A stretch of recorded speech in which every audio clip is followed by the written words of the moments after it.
Hi everyone, in front of me I've got a DOOGEE T20 and let me share with you how to change system language on this device.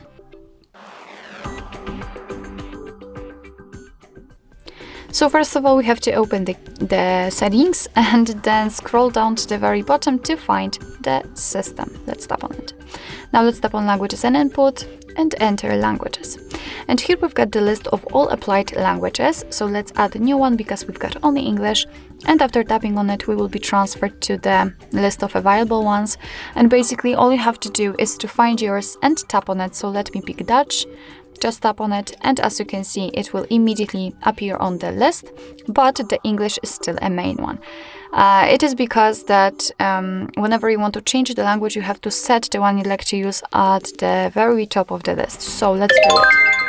Let me tap on the Dutch, tap on it, hold it, and right now I can drag it to the first position and release.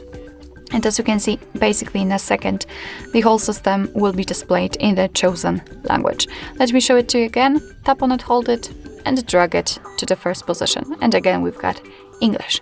If you want to remove the language from this list, 3 dots icon, tap on remove, mark the language, and tap on the trash bin icon.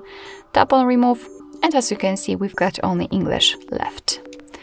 Alright, so basically that's all. This is how to change system language in your DOOGEE T20. Thank you so much for watching. I hope that this video was helpful, and if it was, please hit the subscribe button and leave the thumbs up.